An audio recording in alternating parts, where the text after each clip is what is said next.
Ah, alors ce matin, nous faisons une magnifique épice à base de 3 noix nordiques. Ça nous donne un côté très beurré, mais très texturé, crunch, bien intéressant. Là, je vais le passer dans le blender. C'est peut-être pas la meilleure des façons de le faire. Ça va virer un peu plus en farine, mais je pense avoir un petit quelque chose de très intéressant. Là-dedans, on a noyer noir, noyer cendré en petite quantité et beaucoup de noisetiers d'Amérique.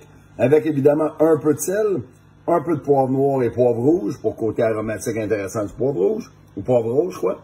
On a un mini peu d'origan du jardin avec une bonne trollée de curry et bien sûr ces magnifiques fleurs de monarde didyme qui viennent accompagner le goût du peu d'origan qu'on a. Ici, on est dans la subtilité à part pour notre ami le curry qui lui est quand même très fort, mais le goût salé, poivré, curry et là herbacé, même floral, qu'on va avoir du mix de tout ça, se mélange à merveille avec les noix et le sel dedans.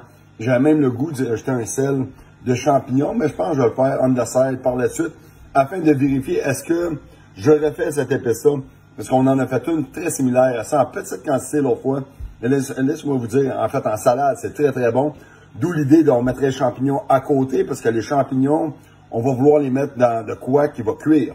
Fait que ça, on peut la garder en salade telle quelle, mais il n'y a rien qui nous dit qu'on peut pas faire autre chose avec cette épice-là. Comme exemple, y rajouter de la crêterelle en tube, de la morille, du bolet, différentes variétés de bolet, différents genres de champignons qu'on peut mettre en épices et accompagner sur un poisson, exemple. Ça va être très très bon, ou même sur la viande rouge. Maintenant, nous allons faire un mix et voir qu'est-ce que ça nous donne. Ça devrait être excellent. Je n'ai pas mis beaucoup de sel. Au pire, j'en rajoute. Le côté curry, noix, avec le sel, là, c'est vraiment fantastique. C'est pour ça que j'en fais une plus grosse batch. Et dans pas long, je vais en faire une vraiment plus grosse batch. Mais j'ai beaucoup de job à faire avec les noisettes qui sont ni torréfiées, ni écalées. Mais pour ce côté-là, je pense qu'on va l'appeler le Oswego Crunch. Pourquoi? Monarde didyme, thé d'Oswego, ça va cruncher. Oswego Crunch 100 000.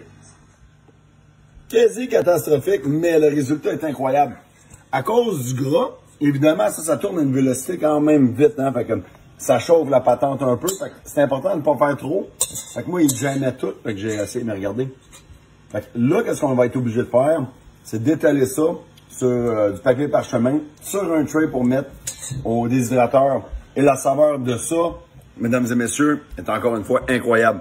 J'aurais préféré garder des noix un peu plus grosses dedans, mais ça fait déjà là un pesto. C'est vraiment le côté, mais il y a quand même le crunch.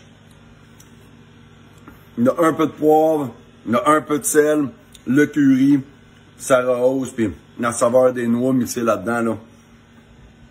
C'est vraiment, c'est une épice qui est incroyable. Vraiment très, très bonne. Et donc, comme ça, écoutez, on pourrait mettre ça dans des muffins si on veut. Mais en termes de texture, c'est non. T'sais, on voit que c'est...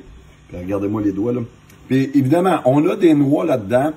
Hein, le noyer noir serait lui qui a le moins de gras, des acides gras mono-insaturés. Puis en tout cas, il y a bien des affaires là-dedans. Les acides gras, c'est les oméga 3, oméga 6, oméga 7, oméga 9.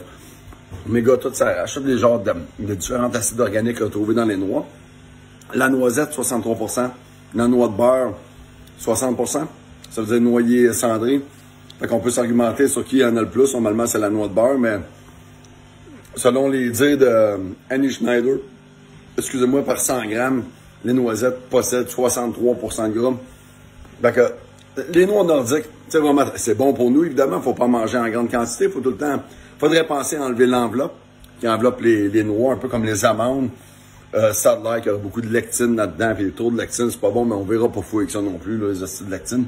Cependant, la somme totale, la finale, c'est bon. On fait sécher ça, et par la suite, on va le repasser dans le blender, ou tout simplement l'écraser. Les fleurs, c'est très dur, essayer de les écraser, puis de les virer en poudre. Faudrait que je refasse sécher un peu plus. Puis ils ont quand même une texture bien intéressante présentement, celle-ci. Et donc, le mix de tout ça, ça nous donne une épice qui est fantastique. Fait que peut-être 1 heure au déshydrateur, la question d'exposer les parties qui sont bien grasses, essayer d'évaporer un peu la patente, puis avoir une épice un peu plus sec. Mais, somme toute, great success. La batch que je veux faire, ben, pour tout que je processe ces magnifiques noix-là, Et regardez ça, les belles pousses de sapin à l'érable. Puis là, ben c'est ça, j'ai quand même plusieurs épices là-dedans, puis là-dedans qui sont prêtes à vendre pour vous, Québec. Donc, vous me contactez, puis on s'arrange. Je pense qu'on va faire un deal, si t'achètes genre 5 pousses, ça te donne 100$, j'en donne un gratis. C'est quand même un bon deal, hein? Hey, bonne fin de journée!